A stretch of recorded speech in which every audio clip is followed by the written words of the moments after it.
Welcome back for another video. Who are the best cheap picks in FPL this year? For the next video in the preseason series, I've spent hours researching all the budget players that you should pick, the hidden gems, the enablers that are obviously important picks to afford all those really good players that you want. Not the most glamorous picks, but they are important. So it's goalkeepers, defenders, midfielders and forwards. You won't find a list as comprehensive as this one. So make sure you're subscribed so you don't miss all the free daily FPL content in preseason. And don't forget to check out the FPL Focal app as well, which is free in the app stores, or go to fpl.page in your browser.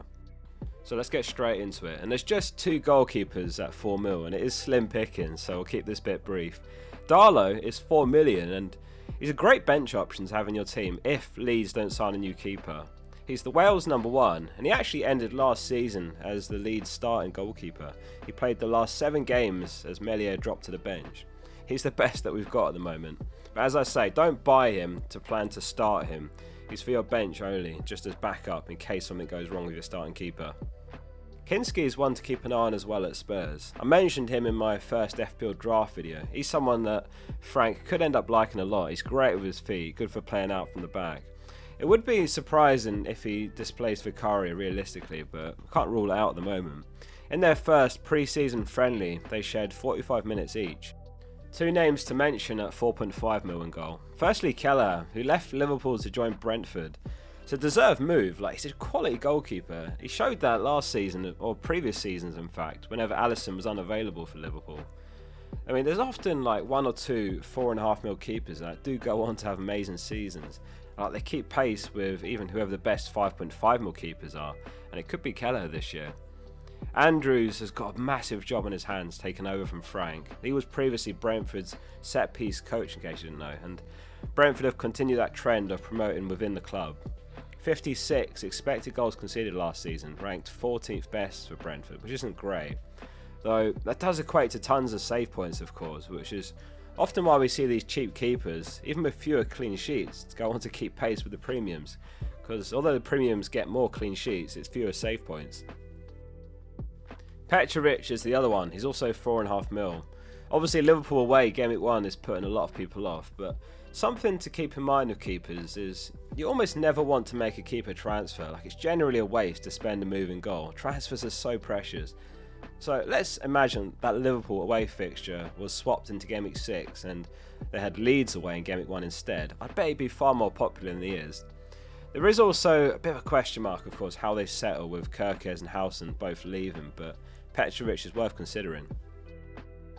There's loads of 4 mil defenders doing the rounds, but I've got 2 serious ones that are genuine options, very good picks to keep on your bench. Firstly, Esteve, I think it's pronounced. It's not Easy Steve. Maybe we can get Electronic Steve to catch on if he does become a popular pick. He's a young French centre-back and he started every single game in the Championship last season. He actually won Player of the Season for Burnley as well, completely nailed. The other one's Bijol, again I might have pronounced it wrong. Massive 6'3" centre-half for Leeds. He's being slept on because he's red flagged at the moment. So he's going to miss game week 1, it's a suspension and that's it. And that's a non-issue because you never want to plan to start a 4 mil defender in game week 1 if you can help it. They're for your bench, they're there to help free up funds. It was actually brilliant against Man United in pre-season the other day as well in a goalless draw. There is also Gudmundsson and Rodon at Leeds, but potentially not completely nailed, so yeah, Bijol would be the one in my opinion. What about 4.5 mil defenders then? Well, another sleeper pick is Juve. Who's Juve? Well, he was signed by West Ham. He scored 7 goals, 3 assists in 27 games for Slavia Prague last season, and they splashed big money on him, so you'd imagine he'd be a regular starter down the left. It looks like Potter wants to play with wing backs again, but yeah, we'll keep an eye on pre-season, that'll show a pattern. Obviously it's a massive step up to the Premier League, but realistically I'd still lean towards Wan-Bissaka, but he is someone to look at given the difference in ownership. I came across a great piece of analysis from Chewy FPL on defensive contributions and Wan-Bissaka. So the green checks here basically mean that he did enough to get those 2 bonus points, and the warning sign means he was only 1 or 2 contributions short of getting 2 extra points. In a nutshell, Wan-Bissaka hit the 10 plus threshold a massive 9 times, and 5 of those were under Potter. He also got 8 or more defensive contributions 18 times, 11 under Potter. Remember, it's 10 for a defender to get the 2 extra points, so he got 18 times in total. So he would have gained 18 additional points in total. That places him on 136 for the season. And that's just too shy of what Saliba's total points would have been. Obviously, you don't want to play 4.5 mil defenders every week unless they're really solid picks with good fixtures. You want to look for those rotations.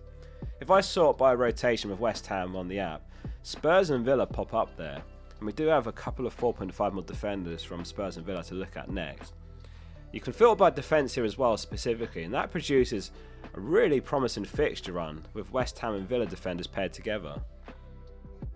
So let's keep going with the list. And by the way, if you do appreciate the time and effort that goes into researching and writing these videos, do hit like and subscribe. It's completely free and you can always change your mind. So if Digne leaves Aston Villa, which is heavily rumoured, then Maatsen's a potential gem for 4.5 mil. He can play left back, left mid, left wing. 1 goal, 2 assists last season as well. Emery does have this trend of easing players in the first year and then they cement a spot in the team. We've seen it before with the likes of Rodgers, Tielemans and others. Could this be Maatsen's year? And obviously there's that rotation with Wan-Bissaka which looks fantastic as well. Konsa of course is 4.5 mil as well, but if Maatsen becomes nailed, I prefer him.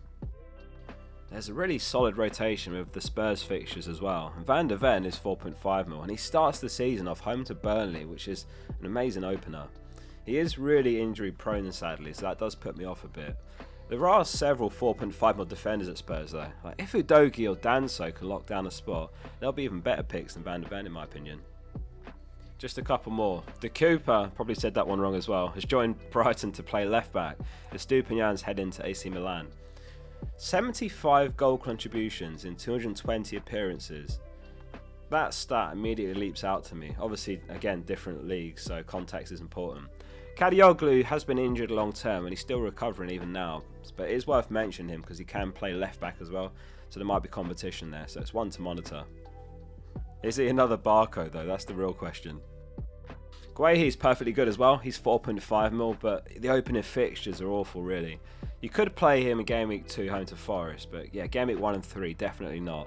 Game Week 4 home to Sunderland looks good, and Game Week 5 West Ham away is not too bad. He's worth a mention as well in case he gets a move to Liverpool. It's been rumoured, but yeah, whether that materialises we'll have to see. He'd obviously be a ridiculous pick for 4.5 mil if that happens. He'd be in probably every team. Last 4.5 mil defender, Kirkes' replacement Trafford. He's got 5 goals and 16 assists to his name over the last 3 seasons, and even bagged a brace in 45 minutes on his pre-season debut. That was against Bristol City, and he has played left mid before even. Milenkovic would have massively benefit from the defensive contribution changes, but he is 5.5 mil, whereas Aina is 5 mil. If we drill down and look at the actual points per match, Aina produced 3.7 points per match last season, Milenkovic 3.9, so we're talking about 0.2 difference. Gabriel's 4.2 points per match was the highest of all defenders last season. And if you look at the opening fixtures, realistically you'd be comfortable enough starting Aina in all of the opening 6 game weeks barring Arsenal away in Game Week 4. Palace have got Sunderland home in Game Week 4, Spurs have got West Ham away then, Bournemouth have got Brighton home, Villa have got Everton away that game week, so there is that rotation pair as well to consider there. Nico Williams is also 5 mil by the way, on the opposite side for Forest. There's no 4.5 mil midfielders by the looks of it. It seems to be a dead price point. There is Aaron Ramsey at Burnley, but he's been injured for like a year and a half. And as far as the 5 mil mids, none leap out either really. There is Lefay for Sunderland. He could be on penalties, but I can't help but think you might be better off just having a 4.5 mil dead spot on your bench and then just have 3 good forwards and 4 good midfielders and go for a 3-4-3. I mean, they've done an unbelievable job of pricing this year. It's really tricky. It's really slim pickings in midfield with those cheap price points. There's no one like Rodgers last year, Palmer the year before for 5 mil that worth picking. So yeah, it might just be worth going 4.5 mil and leave that spot last on your bench. One thing I definitely would advise is don't have 2 non-playing players on your bench. That's when you're asking for trouble, because all it takes is 2 surprises, 2 injuries in your starting 11 and you could be in real trouble.